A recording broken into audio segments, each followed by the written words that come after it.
Comme chaque semaine, je vous emmène découvrir les artisans qui font battre le cœur de l'Hexagone et les lieux qui font son prestige. Aujourd'hui, dans version française, direction le musée des Beaux-Arts de la ville de Libourne, l'un des plus anciens de province. Immersion dans la bibliothèque décor et le laboratoire d'ingénierie du jeune sculpteur Hugo Servanin.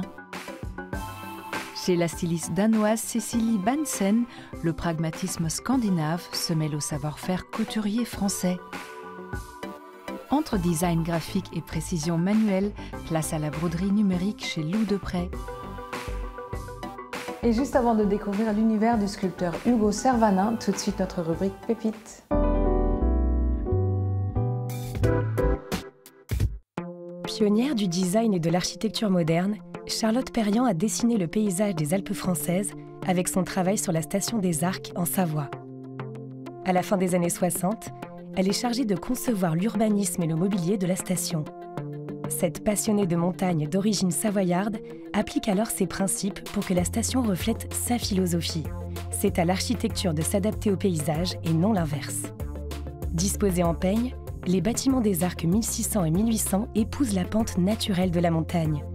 Les terrasses sont surélevées et décalées les unes des autres pour gagner en intimité et optimiser la vue.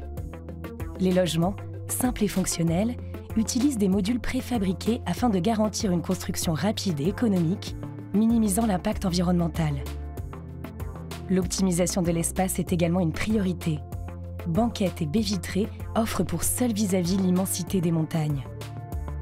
Chaque détail de l'aménagement intérieur reflète l'attachement de Charlotte Perriand à la simplicité et à l'ergonomie. Sa chaise Les Arcs, en acier tubulaire et cuir, en deviendra l'un des emblèmes et est encore aujourd'hui prisée par les collectionneurs. Fruit d'une collaboration visionnaire avec d'autres architectes, Les Arcs sont labellisés en 2006 Patrimoine du XXe siècle et demeurent un modèle d'urbanisme respectueux de la nature, fidèle aux valeurs de Charlotte Perriand, qui avait sans nul doute anticipé les enjeux écologiques à venir.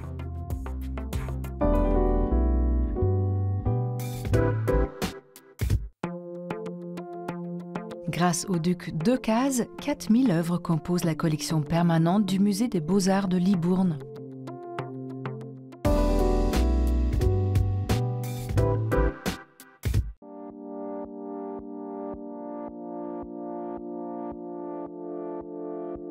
Dans le musée des Beaux-Arts de Libourne, ce qui est intéressant, c'est que vous allez pouvoir observer des œuvres qui vont principalement du XIVe au XXe siècle, représentatives de nombreuses écoles, de nombreux courants artistiques, avec des œuvres phares et d'autres plus méconnues, des petits trésors cachés qui peuvent intéresser tout amateur d'art.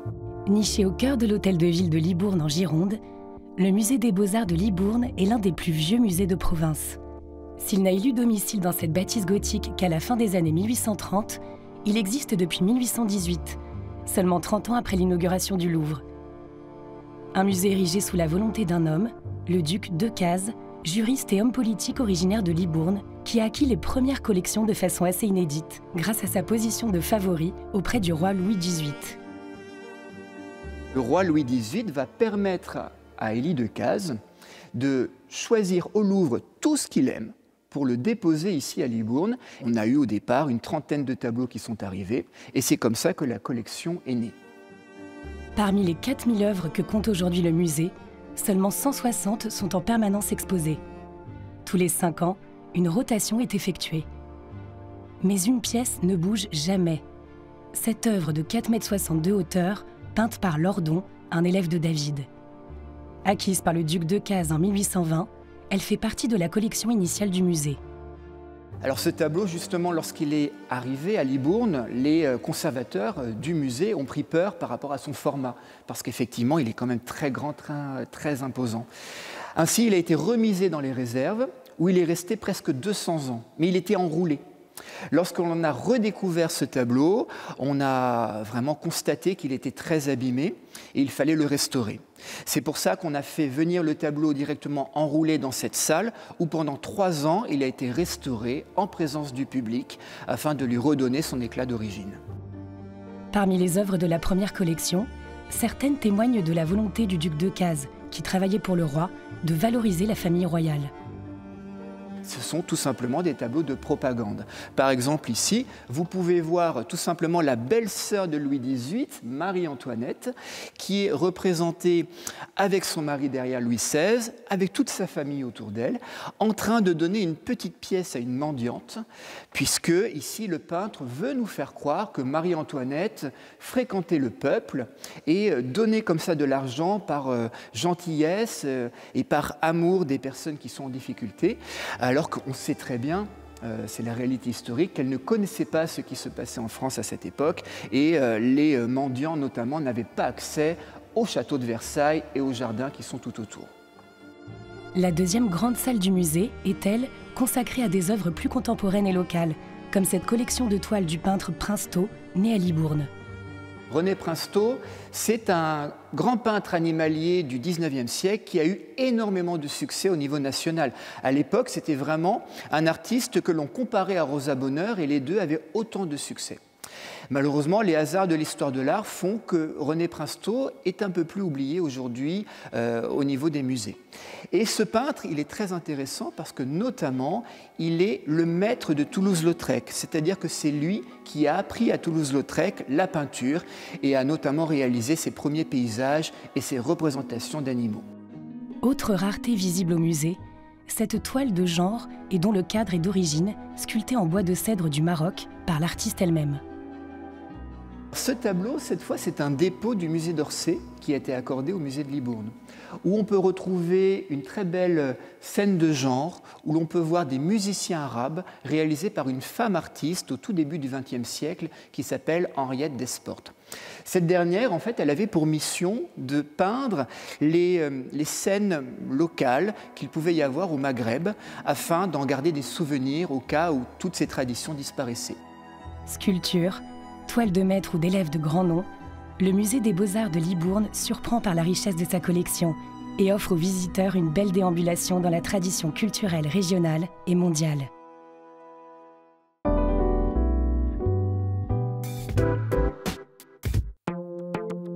Dans ses ateliers, Hugo Servanin travaille le plâtre et le verre pour donner corps à ceux qu'il nomme les géants.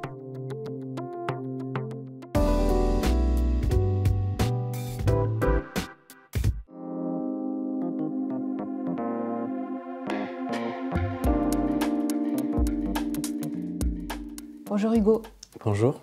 Hugo, vous êtes sculpteur et vous êtes particulièrement fasciné par le corps humain et les mythes anciens. Vos géants imparfaits sont des chimères animées qui bougent, qui évoluent avec le temps, qui sont presque vivants. Est-ce que vous pourriez les décrire un peu, les géants? J'ai commencé à mouler les gens autour de moi qui acceptaient de bien vouloir se faire mouler pour pouvoir faire mes premières sculptures. Et petit à petit, j'ai commencé à leur imaginer tout un monde.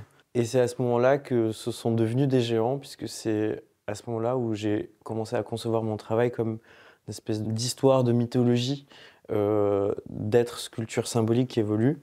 Pour moi, ce sont ces êtres qui sont à la fois de l'ordre du symbole et à la fois qui sont ancrés, pris dans leur chair. Pourquoi cet intérêt pour le corps humain? Est-ce que petit, vous étiez confronté à avoir beaucoup de médecins, ou je sais pas, la fragilité du corps, c'est quelque chose qui est particulièrement présent dans votre travail? Oui, j'ai passé ma jeunesse effectivement à voir plein de médecins pour diverses raisons et à nourrir une fascination et une obsession du corps, de mon corps, du corps des autres, de son existence dans un contexte social qu'on a créé le temps d'une exposition. À seulement 31 ans, le sculpteur Hugo Servanin étonne et interpelle. Après des études aux arts appliqués de Paris, il s'est cherché d'abord dans la couture, puis dans la publicité. Il apprivoise aujourd'hui les corps dans son atelier de Montreuil, en banlieue parisienne. Le plâtre est son matériau de prédilection, mais il utilise aussi le verre. Hugo imagine les hybridations entre chaque fragment de corps qu'il moule. Il explore toutes les combinaisons possibles d'assemblage pour ces sculptures qu'il appelle géants. Une fois le moulage sec, Hugo et ses équipes appliquent une gomme laque au pinceau, puis un mélange savonneux pour que la matière accroche bien avant de préparer un plâtre à fleur d'eau dans la tradition artisanale. C'est les techniques à l'ancienne des staffeurs mouleurs. Ceux qui faisaient tous les plafonniers, les corniches, etc., les traînages. C'est des techniques qui sont presque moins efficaces aujourd'hui, parce qu'aujourd'hui, les mouleurs, ils utilisent plein de petites techniques pour être plus efficaces, pour aller plus vite. Tu mets du sel dans l'eau et comme ça accélère la réaction, des choses comme ça. En fait, nous, on fait vraiment un truc assez rustique dans notre manière de travailler les matériaux. Dans un ballet sonore et gestuel, Hugo projette le plâtre à la manière d'un staffeur. Et en fait, le plâtre, il a une courbe de prise où au début, il est très liquide, puis il devient de plus en plus crémeux, puis il durcit. Et donc en fait, à chaque étape du plâtre, il faut toujours être avec son seau à côté. Et à chaque étape du plâtre, on va travailler la matière différemment pour monter le volume. C'est la crème anglaise, on fait couler, et puis on fait le revêtement. Après, ça devient une crème fraîche, et puis après, on épaissit. Après, ça devient vraiment épais. Petit à petit, ça va devenir de moins en moins fin, parce qu'il va y avoir de plus en plus de viscosité dans mon plâtre. Et du coup, je vais pouvoir avoir des trucs de plus en plus épais. Et à la fin, je vais travailler le plâtre comme une pâte à modeler, en fait. Puis, il rajoute ses petits nids de chanvre. On met ces structures-là qui viennent rigidifier après et qui viennent faire en sorte à ce que même s'il y a une fissure, une micro-fissure à un endroit, ça tienne, ce soit une armature bien costaud. Alors on le voit ici, vous travaillez évidemment avec le plâtre pour le moulage, mais aussi avec plein d'autres matériaux comme la céramique, comme le verre. Et pour ça, vous vous entourez d'autres personnes qui collaborent avec vous. À chaque fois qu'on monte une exposition, je ne sais pas vraiment quelle technique je vais utiliser, quel matériau je vais utiliser. C'est vraiment un long voyage de découverte où je vais aller chercher, déjà je vais trouver les bons artisans, puisqu'il faut déjà connaître les artisans qui travaillent ces matériaux. Et puis ensuite, je vais passer un temps long avec eux à discuter, à essayer de comprendre leurs pratiques et comprendre ce que je peux faire dans les limites de leur pratique et dans les limites des matériaux. Comment pousser les matériaux à leurs limites pour qu'ils puissent exister sous une forme nouvelle et faire vivre ces corps par la matière. Donc du coup, c'est des collaborations très très longues, très expérimentales, où on essaye un petit peu de sortir des cadres de ce qui est fait de façon orthodoxe. J'aimerais qu'on parle de Morphose, une exposition que vous avez installée au magasin Généraux. Vous êtes venu tous les jours dans cette exposition, peut-être comme un père avec ses enfants, nourrir les géants avec de l'eau, s'occuper d'eux. On dirait que vous êtes presque attaché à eux. Ce qui se passe, c'est que je considère l'atelier comme un moment de mise au monde. Donc la naissance, c'est ici. De naissance, et puis l'exposition est le prolongement, mais comme on parle vraiment de matière qui va évoluer, se transformer, se dégrader, on a besoin de toujours apporter une attention parce que en fait, je crée une dynamique et ensuite il faut que je sois capable de l'encadrer pour pas qu'elle déborde. Ça m'est arrivé plusieurs fois d'inonder des endroits d'exposition, des choses comme ça, parce que du coup les fluides qui traversent les corps se répandent, des choses comme ça. Donc du coup il faut faire très attention à ça, il faut faire très attention à ce que ces géants se maintiennent en vie le temps de l'exposition. En perpétuelle quête d'exploration, Hugo innove, imagine des géants alimentés par un circuit d'eau comme des veines ou un géant fait de terre qui se détériore au fur et à mesure de l'exposition avec un système de goutte à goutte qui lui tombe dessus. Une démarche alimentée par le fait de vouloir insuffler de la vie à ses créations. J'ai commencé à concevoir ces ensembles comme des univers sociaux, des environnements complets. Et donc du coup, il fallait créer tous les éléments qui constituaient ces environnements. On a commencé par créer des assistants médicaux pour maintenir une température, une évolution d'un corps. Et petit à petit, c'est devenu une société réelle. Un besoin qui l'a poussé avec Antoine Pintou, qui l'accompagne depuis les arts décoratifs, à concevoir la société Full Ingénierie, pour mettre au point des processus technologiques afin de donner vie à l'imaginaire de Hugo, mais également pour mettre ses savoir-faire au service d'autres entreprises ou artisans.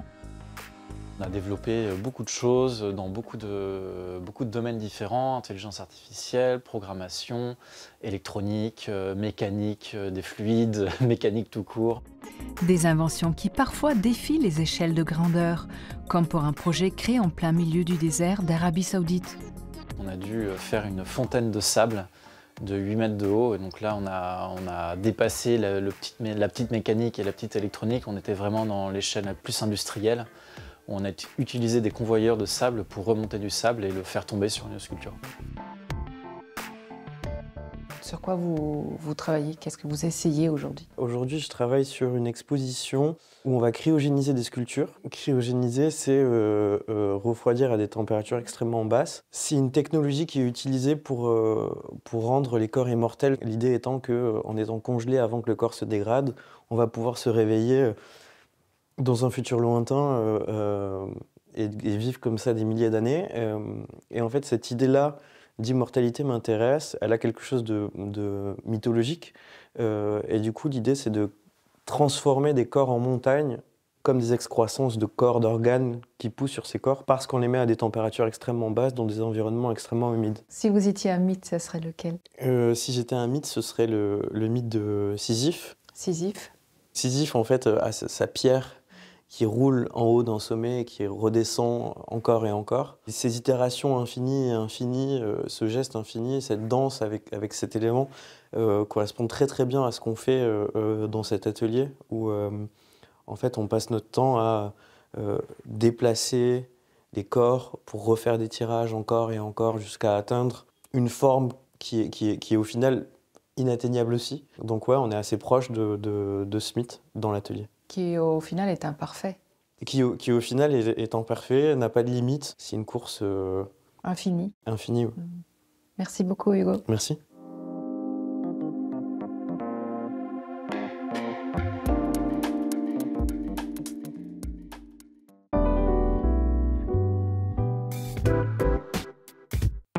Un défilé au romantisme aérien et où le vêtement de sport rencontre la sensualité.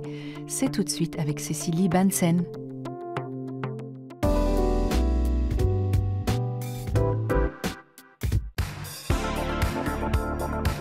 Quand la mode se veut efficace, calculatrice, engagée dans les bonnes conversations, la poésie se fait rare.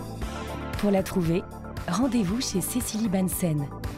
Depuis 2015, la créatrice danoise mélange le pragmatisme de la mode scandinave au savoir-faire couturier français dans des collections qui parlent d'une féminité romantique mais contemporaine. Pour le printemps-été 2025, tout est un peu plus aérien. Sous un jupon comme gonflé par le vent, dans ces matières légères et techniques pensées pour des grands espaces et couvertes de fleurs délicates. Cécilie Bansen s'inspire du vêtement de montagne et des codes de l'alpinisme pour imaginer le vestiaire de cet écosystème où l'utilitarisme rencontre la sensualité. Les vêtements sont imperméables, les volumes vaporeux, les silhouettes alternent entre allures sportives et habillées. Partout, la rigueur de l'équipement croise la fluidité des matières précieuses, un parti pris dont elle a fait sa spécialité. Aujourd'hui, le vêtement athlétique occupe près de 20% du marché mondial. Mais la créatrice refuse de le cantonner à un discours uniquement fonctionnel.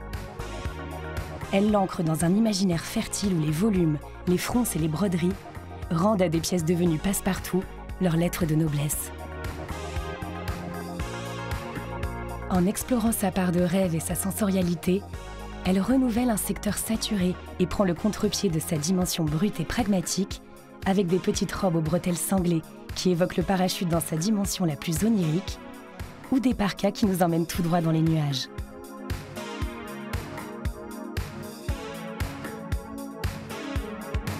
En anoblissant ses vêtements utilitaires, Cécilie Bansen les transporte dans un autre monde où l'imaginaire prend le pas sur la rationalité. En collaboration avec l'équipementier The North Face, elle croise ainsi le savoir-faire du vêtement d'extérieur et son propre univers dans un joyeux mélange de sacs de sport et de robes de bal pailletées.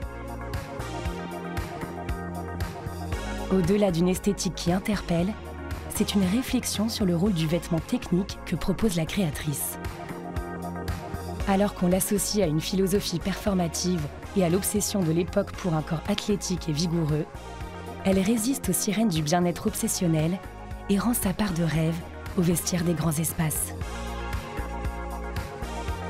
En injectant un peu de poésie dans cette esthétique fonctionnelle, la créatrice lui redonne finalement du sens, celui d'une mode qui ouvre le champ de vision. Plutôt que de céder à l'uniformité, elle fait appel à nos sens et à nos émotions. Une respiration bienvenue dans un secteur qui étouffe et un grand bol d'air frais pour continuer de gravir les sommets.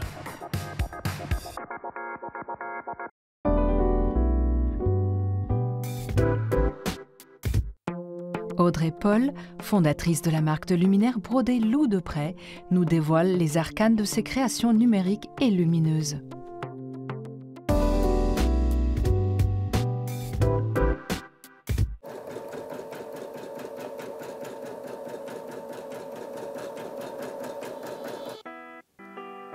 Mon amour pour la peinture m'a dirigée vers la broderie parce que j'ai trouvé dans ces nuances de fil une autre manière de peindre, mais avec une aiguille. Toutes ces teintes superposées entre elles qui vont réussir à former un reflet chatoyant où il y a une dizaine de teintes pour faire ce reflet-là.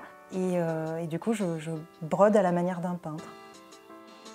D'abord graphic designer, Audrey Paul, qui aime plus que tout l'expérimentation et le challenge, a trouvé avec la broderie un nouveau médium pour raconter des histoires. Et c'est en 2018 qu'elle débute l'aventure Loup de Près, sa marque de luminaires et œuvres brodées. Perchée dans son atelier du tiers-lieu bordelais, la Cité Bleue, Audrey dessine les modèles qu'elle souhaite réaliser. Et si les nuances et les couleurs évoluent entre son dessin et la broderie, cela lui permet d'appréhender l'espace. Adepte de l'alliance entre travail de la main et de la technologie, Audrey s'est tournée vers la broderie numérique pour réaliser ses créations. Pour chaque pièce, elle ne calque pas son illustration directement sur ordinateur, mais reproduit son dessin point par point afin de programmer la machine. Il y a une partie qui est très graphique parce que je suis aussi derrière l'ordinateur pour programmer la manière dont l'aiguille, où est-ce que l'aiguille va passer, à quel moment elle va passer, est-ce qu'elle passe avant telle teinte, après telle teinte, mais si elle passe là, ça veut dire que du coup là, ça va être problématique. J'adore ce truc hyper... Je ne sais pas comment expliquer ça, mais il y a un côté très compliqué qui me plaît beaucoup. En fait, il y a une tension entre cet acharnement technique dans l'élaboration du dessin qui finira brodé et cette broderie qui à la fin est très légère, très fragile. Et ce paradoxe-là, il me raconte beaucoup. Il raconte vraiment ma pratique en fait. Un travail fastidieux qui l'oblige à contraindre le logiciel. Moi, ça me permet justement de voir comment ma trame passe et je peux rentrer bien plus en détail sur les nombres de points, en fait. Donc là, j'en ai quasiment 2 millions sur cette illustration. À quel moment, à quel endroit l'aiguille va passer. Par exemple, il y a des endroits qu'il va falloir que je reprenne parce qu'ici, il va y avoir une tension qui fait que mon fil risque de casser. Il y a beaucoup trop de trames, en fait, de fils qui passent ici. Contrainte par les dimensions du cadre de la machine à broder, Audrey doit pour cette œuvre programmer et broder 28 petits morceaux qui forment un tout.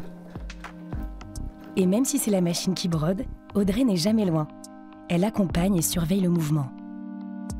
J'ai démarré au crayon à papier, qui a une grande fluidité, qui permet l'erreur aussi beaucoup, qui permet d'estomper, sur lequel on peut effacer, on peut reprendre, on peut monter en grille, etc. Et le passage à l'aiguille, il est intransigeant. C'est quelque chose qu'on peut difficilement reprendre, on ne peut pas effacer. Une fois que l'aiguille a traversé le tissu, si jamais elle l'a endommagé, c'est endommagé. Et après, par contre, ce qui est intéressant, c'est que ça va demander à développer sa créativité et son imagination pour se dire « Ok, j'ai eu un souci technique, comment je le transforme en beauté, en fait ?» Dans l'erreur, des fois, dans l'errance, il y a quelque chose de beau qui en ressort. Une fois l'œuvre de la machine terminée, le travail ne s'arrête pas là. Audrey doit compléter les manquements et nettoyer l'envers de la broderie. Il y a des parties que je vais reprendre ensuite à la main pour rajouter, par exemple, une teinte ou pour la faire continuer, justement. Celle-ci, par exemple, j'aimerais bien en rajouter un petit peu, laisser un peu de jour, mais rajouter quand même un peu. Du coup, je vais venir à la main, rajouter certaines parties. Et c'est ce que j'aime en fait dans ce travail, c'est que je suis tout autant derrière ma machine qu'ensuite à la main à venir peaufiner mon dessin. Abat-jour, luminaire et paravent, Audrey imagine pour des particuliers ou des galeries un univers graphique où son savoir-faire allie travail de la main et technologie et où la contrainte est source de beauté.